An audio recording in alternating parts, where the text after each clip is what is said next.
بسم الله الرحمن الرحيم. الحمد لله نحمده ونستعينه ونستغفره ونؤمن به ونتوكل عليه ونعوذ بالله من شرور أنفسنا ومن سيئات أعمالنا. من يهده الله فلا مضل له ومن يضلله فلا هادي له. وأشهد أن لا إله إلا الله وحده لا شريك له وأشهد أن سيدنا ومولانا محمدا عبده ورسوله. أما بعد، قال الله تبارك وتعالى: أعوذ بالله من الشيطان الرجيم. بسم الله الرحمن الرحيم. تبارك الذي بيده الملك وهو على كل شيء قدير الذي خلق الموت والحياة ليبلوكم أيكم أحسن عملا. صدق الله العظيم. وقال النبي صلى الله عليه وسلم: بادروا بالأعمال فتنا كقطع الليل المظلم، او کما قال علیہ الصلاۃ والسلام. محترم بھائیوں اور بزرگوں، اللہ تعالیٰ نے ہم انسانوں کو اس دھرتی پر پیدا ہی اس لیے کیا ہے کہ وہ ہمیں آزمائے، ہمارا امتحان لے. اللہ تعالیٰ کا ارشاد ہے: تبارک الذی بیدہ الملک، بابرکت ہے وہ ذات جس کے ہاتھوں میں ساری حکومت اور بادشاہت ہے. اور اس کے بعد پھر فرمایا: الذی خلق الموت والحیاة لیبلوکم ایکم احسن عملا. اس نے زندگی بنائی اور موت بنائی اس لیے تاکہ وہ تمہیں آزمائے، تمہیں تمہارا امتحان لے کہ تم میں سے کون لوگ ہیں جو اچھے اعمال کرتے ہیں. تو یہ دنیا کی زندگی پوری کی پوری ہماری آزمائش ہے، امتحان ہے. یہی وجہ ہے کہ کسی بھی انسان کو کبھی 100% اطمینان نصیب نہیں ہوتا، نہ ہی دنیا کے معاملے میں اور نہ ہی دین کے معاملے میں. یہ نشیب و فراز ہماری زندگی میں آتے جاتے رہتے ہیں. کبھی دنیاوی اعتبار سے ہم آزمائش میں مبتلا ہوتے ہیں، کبھی عقیدے اور دین کے معاملے میں اپنی ہم کسی آزمائش میں مبتلا ہوتے ہیں، کبھی اعمال کے بارے میں، کبھی کسی اور امر میں ہم کسی نہ کسی آزمائش میں ہوتے ہیں. اس لیے آزمائشوں سے گھبرانا نہیں ہے، آزمائشوں سے مایوس نہیں ہونا ہے، ڈرنا نہیں ہے. میں نے پچھلے ہفتے فتنوں کے بارے میں آپ سے گفتگو کی تھی، بات کی تھی. فتنے کے معنی ہی ہوتے ہیں آزمائش کے، ابتلا کے، امتحان کے. اس لیے یہ بات پہلے ہی سمجھ کے رکھیے کہ یہ زندگی اطمینان کی زندگی نہیں ہے، یہ زندگی 100% مطمئن ہونے والی زندگی نہیں ہے. وہ اطمینان آپ کو جنت میں نصیب ہوگا. لقد خلقنا الانسان فی کبد. اللہ تعالیٰ نے کئی قسمیں کھا کے یہ بات ارشاد فرمائی: لا اقسم بہذا البلد وانت حل بہذا البلد. قسم کھائی اللہ تعالیٰ نے، اور اس کے بعد پھر فرمایا لقد خلقنا الانسان فی کبد، ہم نے انسان کو پریشانیوں میں پیدا کیا ہے، آزمائشوں میں پیدا کیا ہے، فتنوں میں پیدا کیا ہے۔ یہ ایک بالکل اٹل حقیقت ہے۔ اس لیے کسی آزمائش، کسی مصیبت، کسی پریشانی، کسی فتنے سے ڈرنا نہیں ہے۔ پھر کرنا کیا ہے؟ دیکھیے، سب سے پہلی بنیاد تو یہ ہے کہ ہمارے اندر اویئرنیس آئے، ہم جاگرک ہوں، ہم بیدار ہوں، یوں ہی غفلت کی زندگی نہ گزاریں جیسا کہ آج گزار رہے ہیں۔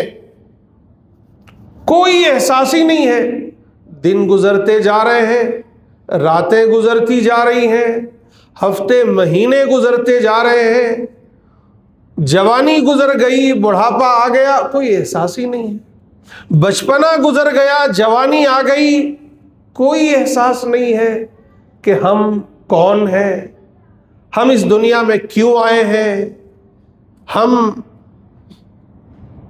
ہم سے ہمارا رب چاہتا کیا ہے، ہم کس آزمائش میں مبتلا ہیں، ہمارا کیا امتحان ہو رہا ہے، کوئی احساس ہی نہیں ہے۔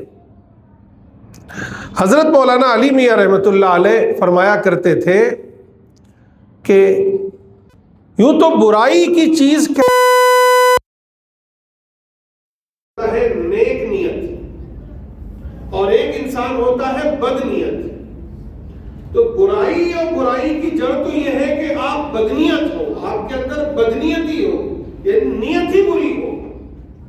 لیکن آج کا عالمیہ، آج کے مسلمانوں کا عالمیہ بدنیتی نہیں ہے، آج کے مسلمانوں کا عالمیہ بے نیتی ہے کہ کوئی نیت ہی نہیں ہے، کچھ سوچا ہی نہیں ہے، بس پیدا ہو گئے، ماں باپ نے بڑا کر دیا، کہیں اسکول چلے گئے، مدرسے چلے گئے، یا کسی کاروبار میں لگ گئے، کسی کام پر لگ گئے، بس دو روٹی ملتی جا رہی ہے، اچھے لباس ملتے جا رہے ہیں، گھر ہے، تو بس زندگی کٹ رہی ہے۔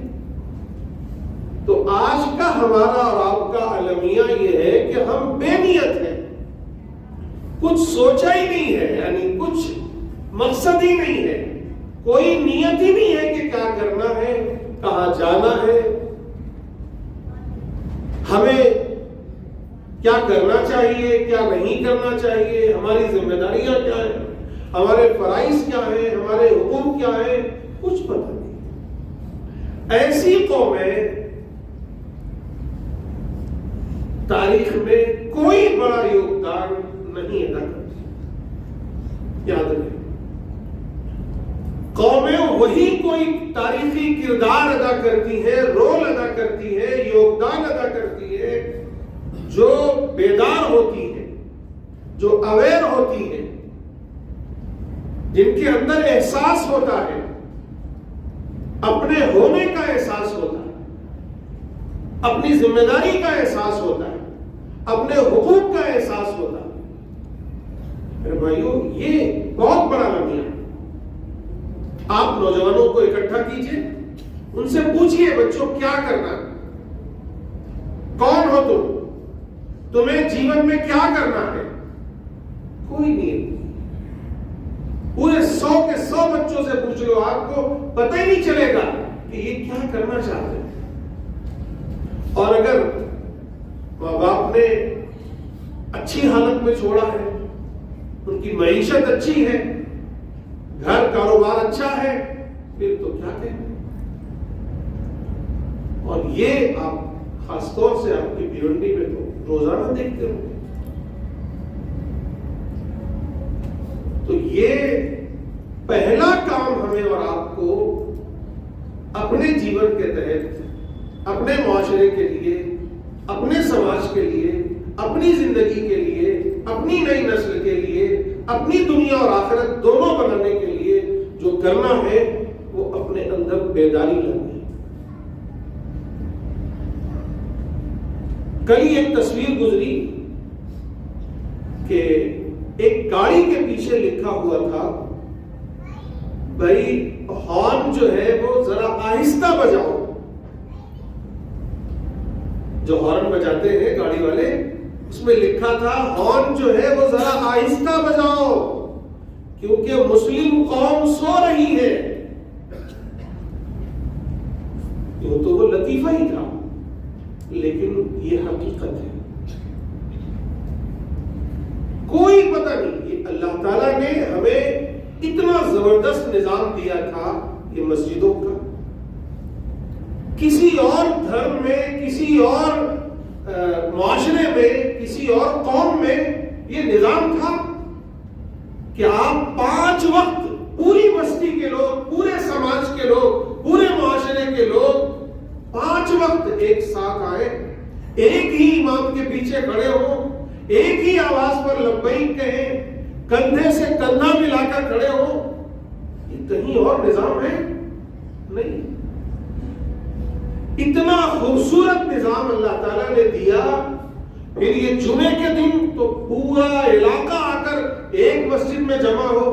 یہی مسجد دیکھیے, ہر نماز میں 100-200 لوگ ہوتے ہیں.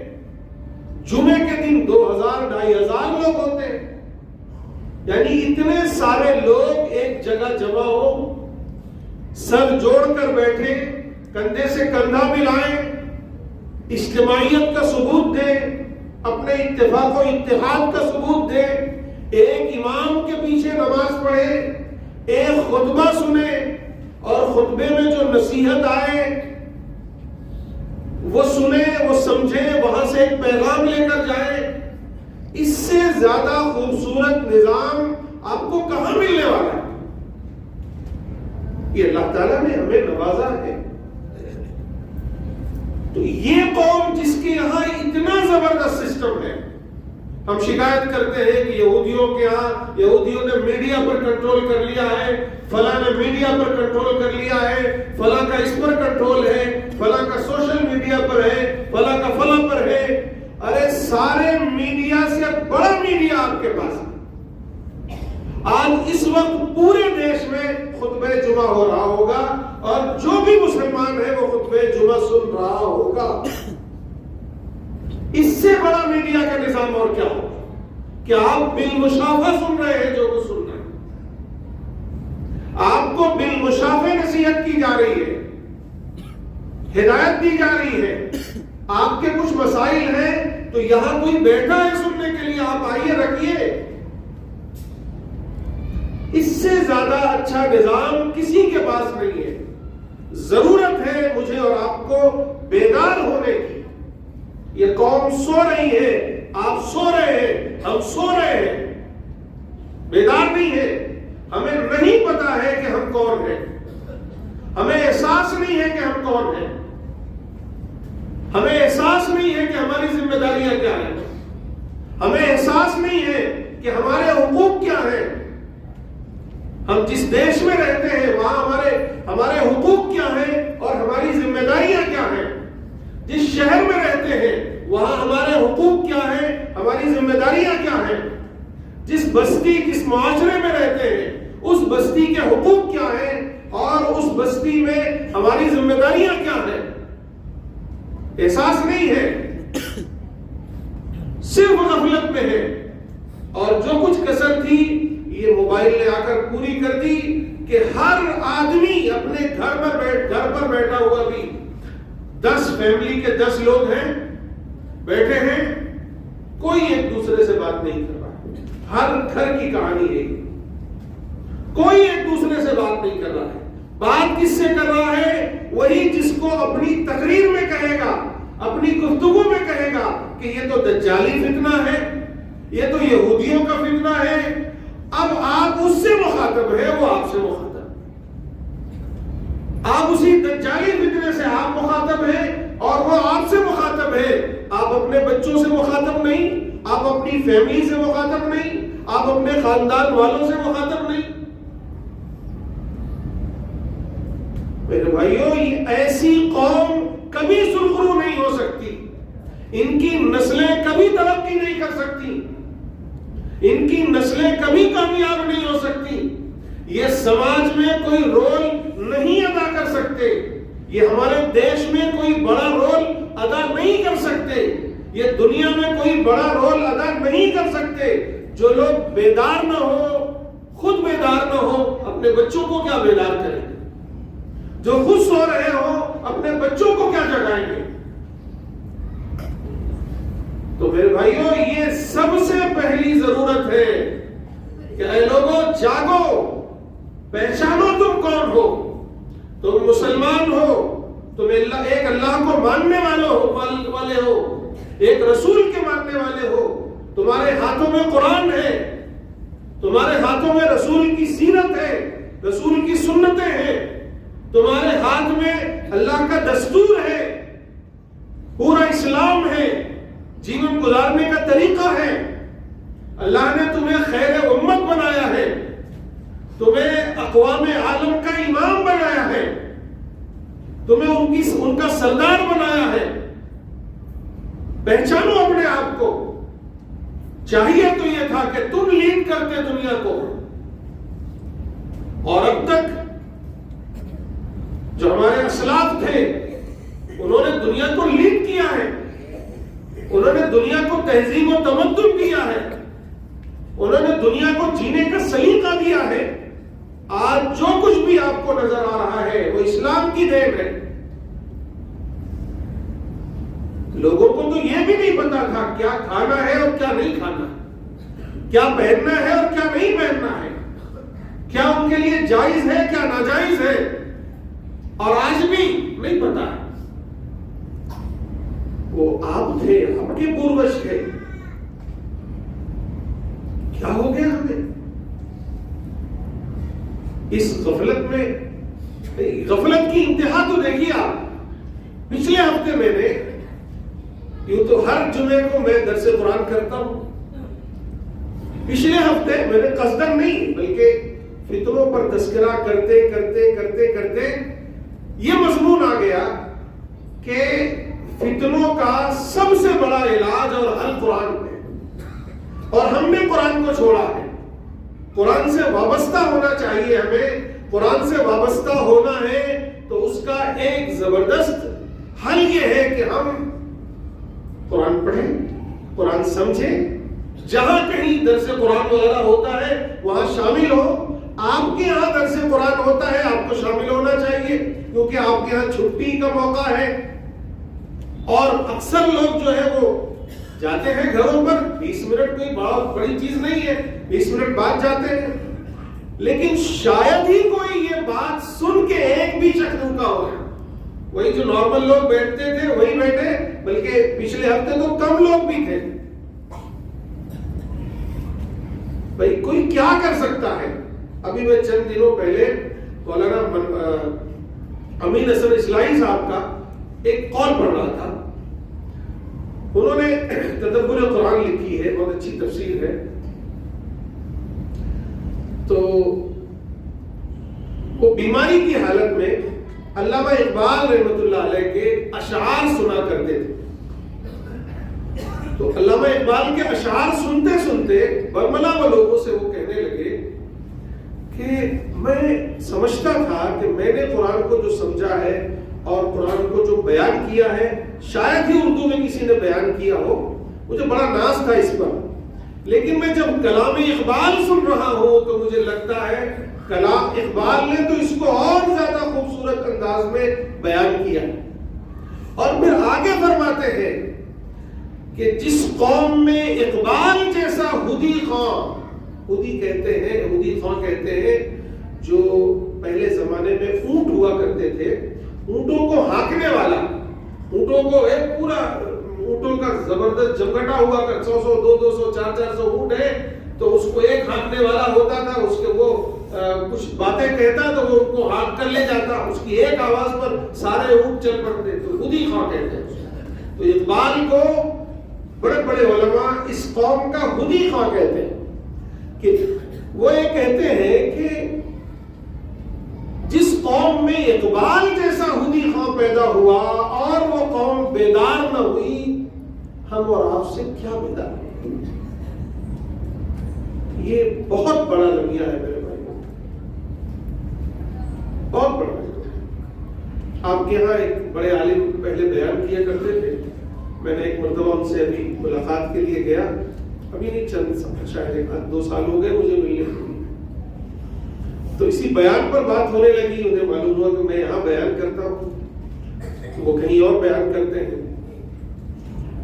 تو انہوں نے یہ شکوہ کیا کہ مولانا آپ بھیونڈی میں نئے ہیں، یہ بھیونڈی، یہاں آپ اپنا سینہ چیر کر رکھ دیں، دل چیر کر رکھ دیں، جگر رکھ دیں چیر کر، کوئی فرق نہیں پڑتا بھیونڈی والوں پر، ان پر جو نہیں لینی تھی۔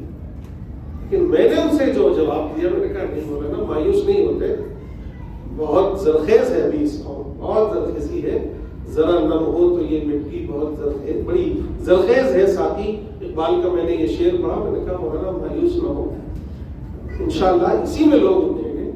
تو میں مایوس نہیں ہوں، اور نہ میں آپ کو مایوس کرنا چاہتا ہوں، لیکن آپ کو بیدار ضرور کرنا چاہتا ہوں۔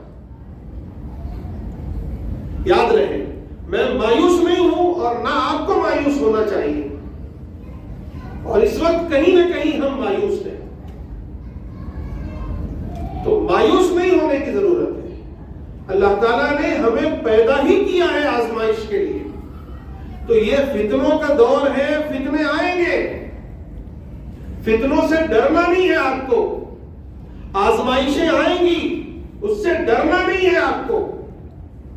کبھی دنیا کے اعتبار سے آزمائشیں آئیں گی، جیسا خود رسول اللہ صلی اللہ علیہ وسلم فرماتے ہیں کہ ایک وقت آئے گا کہ پوری دنیا کی قومیں تم پر ٹوٹ پڑیں گی، اس طرح جیسے لوگ دسترخوان پر ٹوٹ پڑتے ہیں۔ آج وہ کنڈیشن ہے وہ کہ پوری دنیا کی قومیں آپ پر ٹوٹ پڑی ہے، لیکن یاد رہے کہ آپ کو مایوس نہیں ہونا ہے۔ اگر آپ اٹھنا چاہیں تو ابھی کچھ بگڑا نہیں ہے، اگر آپ بیدار ہونا چاہیں، آپ کچھ کرنا چاہیں، اپنے آپ کو ڈیولپ کرنا چاہیں، اپنے آپ کو آگے بڑھانا چاہیں، تو ابھی کچھ بگڑا نہیں ہے۔ جو حالات ہیں بہت مواقع ہیں، اور خاص طور سے ہمارے دیش میں آج بھی بہت مواقع ہیں۔ اگر آپ اٹھنا چاہیں، اپنے بچوں کو پڑھائیں، اپنے بچوں کو بیدار کریں، اپنے بچوں کو ان کی اسلامی شناخت دیں، انہیں ایمان پر باقی رکھیں، آپ اپنے ایمان کے ساتھ اٹھیں، سماج میں کچھ کریں، اپنے سماج کو چینج کریں۔ اگر کچھ کرنا چاہتے ہیں تو ابھی مایوس ہونے کی ضرورت نہیں ہے، اتنے حالات خراب نہیں ہیں۔ اللہ کے نبی صلی اللہ علیہ وسلم نے فرمایا تھا تم پر شریر لوگوں کو مسلط کر دیا جائے گا۔ آج ہے شریر لوگ مسلط، لیکن اللہ کے نبی صلی اللہ علیہ وسلم کے بتانے کا یہ مقصد نہیں تھا کہ جب شریر لوگ مسلط ہو جائیں تو شتر مرغ کی طرح اپنی آنکھیں بند کر لو، یہ مطلب نہیں تھا۔ مطلب یہ تھا کہ ایسا دور آئے تو تمہیں اٹھنا ہے، تمہیں بیدار ہونا ہے، اور جو بھی حالات ہیں اس وقت، خود ہمارے داخلی فتنے ایسے ہیں، کہیں شیعہ سنی اختلاف ہے، تو کہیں سنی بریلوی اختلاف ہے، تو کہیں اہل حدیث اور مقلد و غیر مقلد کا اختلاف ہے۔ یہ کم بڑا فتنہ ہے جس امت کو اللہ کے نبی صلی اللہ علیہ وسلم نے امت واحدہ بنا کر، خیر امت بنا کر ایک قرآن پر چھوڑا تھا، ایک نبی پر چھوڑا تھا، ایک رسول پر چھوڑا تھا، ایک اللہ پر چھوڑا تھا، دین اسلام کی بنیادوں پر چھوڑا تھا، اس کے یہاں یہ اختلافات ہیں، اور باطل یہ چاہتا ہے کہ آپ متحد نہ ہو۔ ابھی کل ہی وہ آپ نے بھی شاید پڑھا ہو، یہ غاصب ریاست کا ایک وزیر ہے، اس نے لکھا ہے کہ کہیں اس دوران یہ شیعہ سنی اتحاد نہ ہونے پائے۔ سوچئے، یہ فتنے پیدا کیے ہوئے ہیں شیطان کے اور شیطان کے ماننے والوں کے، قادیانی فتنہ ایک دور کا سر اٹھا کر بول رہا تھا، تو کس نے پیدا کیا تھا؟ سب جانتے ہیں۔ آج اور دیگر فتنے ہیں، کہیں شکیلی فتنہ ہے تو کہیں کوئی اور فتنہ ہے۔ اس میں ہمیں اور آپ کو جاگروک ہونے کی ضرورت ہے، بیدار ہونے کی ضرورت ہے۔ سب سے بڑی ضرورت اس وقت ہے اویئرنیس، بیداری۔ یہ غفلت توڑیے، اس کو غلط ثابت کیجئے۔ وہ جو لکھا تھا کہ بھئی ہارن جو ہے وہ آہستہ بجائیے، مسلم امت سو رہی ہے، اسے بدلنے کی ضرورت ہے۔ نہیں، ہم بیدار ہیں۔ بیداری کا کیا مطلب ہے؟ اچھا، کیا سمجھتے ہیں؟ اس پر تھوڑی سی بات کریں۔ بیدار ہو تو کیا کریں؟ بیدار ہونے کا مطلب یہ نہیں ہے کہ آپ سڑکوں پر نکلیں، ہنگامے کریں، آپ دوسروں کے بہکاوے میں آ جائیں، آپ خود فتنے میں پڑ جائیں۔ نہیں، سب سے پہلی بنیاد ہے آپ کا ہمارا رشتہ اللہ سے مضبوط ہونا چاہیے۔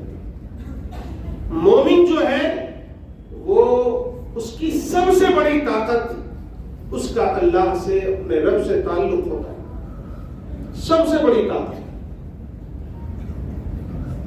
میں مختصراً آپ کو ایک واقعہ سناتا ہوں۔ حضرت امام احمد ابن حنبل بہت مشہور امام ہے، 4 اماموں میں ایک بڑے امام ہیں، حنبلی مسلک جو ہے انہی سے منسوب ہے۔ مامون رشید کے دور میں عباسی خلیفہ معتزلہ کا بہت زور تھا، ان کے عجیب عجیب عقائد تھے۔ ان میں ایک بڑا عقیدہ یہ تھا کہ قرآن جو ہے وہ اللہ کا کلام نہیں ہے بلکہ اللہ کی مخلوق ہے، اور وہ یہ عقیدہ سرکاری طور پر نافذ کر دیا مامون نے، اور ہر ادارے، ہر عالم، ہر مفتی، ہر فقیہ کو کہہ دیا کہ اس پر اقرار کرو، اسے مانو، اسے تسلیم کرو۔ اکثروں نے سمجھوتا کر لیا۔ حضرت امام احمد ابن حنبل نے فرمایا کہ نہیں، مجھے اس عقیدے کو قبول کرنے کے لیے دلیل دکھاؤ قرآن و سنت سے۔ اگر دلیل دکھاؤ گے تو میں مانوں گا، ورنہ میں نہیں مان سکتا۔ چنانچہ انہیں گرفتار کیا گیا، بیڑیوں میں جکڑا گیا، بادشاہ کے سامنے لایا گیا۔ اس نے کہا قبول کرو کہ قرآن اللہ کی مخلوق ہے۔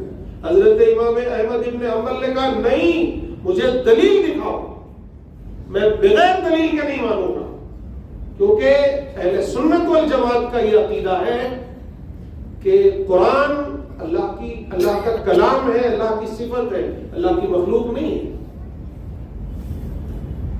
سارے علماء کہنے لگے کہ ایک مرتبہ کہہ دو، اقرار کر لو، اپنی جان بچا لو۔ وہ کہا نہیں، اگر آج حق نہ بولا تو پھر کل حق کون لے کر اٹھے گا؟ اگر آج میں نے عقیدے کو ثابت نہ کیا تو کل یہ عقیدہ کون ثابت کرے گا؟ چنانچہ ان پر کوڑے برسائے گئے۔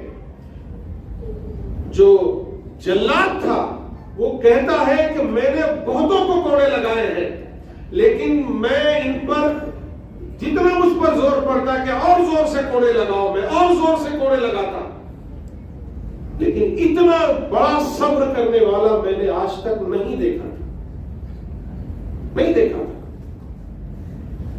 تو یہ کیا تھا؟ کیا چیز تھی کہ ایک طرف ایک عقیدہ لے کر پوری حکومت سے، پوری سلطنت سے، سارے علماء اور فقہا کے سامنے، پوری قوم کے سامنے ڈٹ کر کھڑے ہو گئے اور حق کا بلند و بالا کیا، حق کا نام روشن کیا۔ کیا چیز تھی؟ اللہ سے تعلق، ان کا ایمان۔ تو میرے بھائیوں، آج ہمیں اور آپ کو سب سے بڑی جو ضرورت ہے وہ یہ ہے کہ ہمارا رابطہ اللہ سے مضبوط ہے یا نہیں ہے، ہمارا ایمان کیسا ہے۔ اپنے ایمان کو بناؤ، اللہ سے رابطہ مضبوط کرو اور جاگو۔ یہ جو سو رہے ہو، یہ جو غفلت ہے، خصوصاً نوجوانوں تم سے مخاطب ہوں میں، ذرا اٹھو، صبح اٹھو اور اپنے آپ پر غور کرو کہ تم کون ہو۔ تم مسلمان ہو، اللہ نے پوری دنیا میں تمہیں امام بنایا ہے کہ پوری دنیا کو تم اسلام بتاؤ گے، پوری دنیا کو اللہ کے بارے میں بتاؤ گے، پوری دنیا کو بتاؤ گے کہ یہ دنیا کیا ہے اور آخرت کیا ہے، تمہاری یہ ذمہ داری ہے۔ تم سو گئے اگر تو یاد رکھو دنیا سو رہی ہے، اور جس طرح کے حالات ہیں کہ پوری دنیا کی قومیں تم پر اس طرح ٹوٹ پڑی ہیں جس طرح لوگ دسترخوان پر ٹوٹ پڑتے ہیں، اس سے تم باہر نہیں نکل سکو۔ تو یہ دور ہے میرے بھائیوں فتنوں کا، لیکن ان فتنوں کے دور میں ڈرنا نہیں ہے، مایوس نہیں ہونا ہے، بلکہ اپنے آپ کو بیدار کیجئے، اپنے نئی نسل کو بیدار کیجئے، اور اپنا یوگدان جو اسلامی یوگدان ہے، اسلامی رول ہے، وہ ادا کیجئے اپنے معاشرے میں۔ اللہ تعالیٰ مجھے بھی اور آپ سب کو بھی عمل کی توفیق نصیب فرمائے۔